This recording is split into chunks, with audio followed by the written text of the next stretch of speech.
mistis prajurit Kopassus bertahan hidup selama 18 hari di hutan belantara Papua, tanpa bekal atau persediaan yang memadai terungkap lewat sebuah buku. Prajurit itu hanya memanfaatkan tanaman sebagai sumber makanan selama tersesat.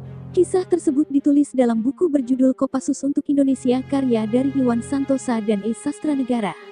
Prajurit Kopassus yang diberi nama samaran Selvanus itu mendapat tugas menyergap markas organisasi Papua Merdeka OPM, dipimpin Kelly Qualit. Peristiwa itu terjadi pada Oktober tahun 2009. Ada sekitar 10 prajurit pilihan yang akan melakukan operasi. Mereka yang dipilih dianggap sanggup memikul misi yang sangat berat. Medan yang dilewati terbilang bervariasi. Mulai dari wilayah berbatu, area dengan genangan air dan arus sungai yang sangat deras. Termasuk tantangannya OPM itu sendiri, katanya. Hambatan selama perjalanan di darat bisa mereka lalui berkat bekal pelatihan yang mereka jalani. Namun, pada hari kelima, rute yang mereka lewati terhalang dengan arus sungai sangat deras. Melihat hal itu, Selvanus pun langsung masuk menyelam ke dalam air dan akhirnya mereka terbawa arus sungai tersebut. Dia pun kehilangan salah satu prajuritnya. Dalam keadaan terombang-ambing, Selvanus masih terus mencari. Ternyata ujung dari arus sungai itu ialah air terjun. Dengan sekuat tenaga dia mencari dahan untuk menepi. Diketahui saat itu 5 orang prajurit Kopassus sudah berhasil menyeberang sungai, sementara 3 orang belum. Sedangkan Selvanus hanyut bersama 1 orang prajurit itu.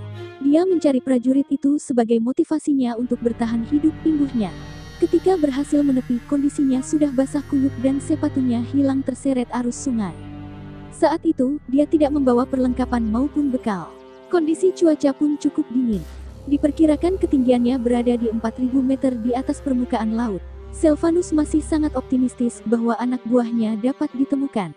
Tak terasa dia sudah masuk pencarian hari keempat tanpa bekal. Dia berusaha bertahan hidup. Dia mencoba memakan akar dan pucuk tanaman yang tidak beracun. Semakin jauh pencarian, semakin susah mencari jalan kembali.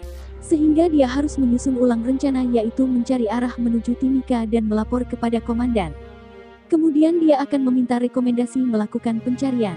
Yang diingatnya dia tetap bertahan hanya dengan makanan akar tanaman dan pucuk pinang.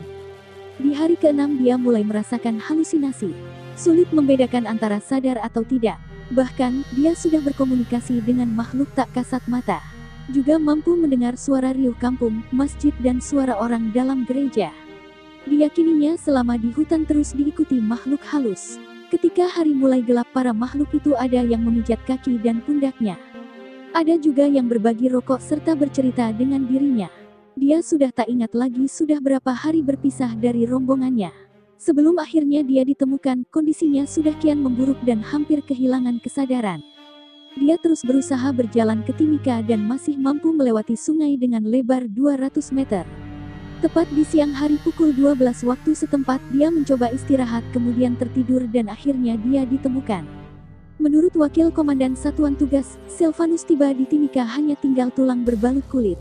Matanya terus berputar liar seperti penari kecak dan telapak kakinya penuh dengan potongan kayu. 4 orang dokter dari Freeport diturunkan untuk memeriksa keadaannya dan akhirnya menyatakan dirinya sehat.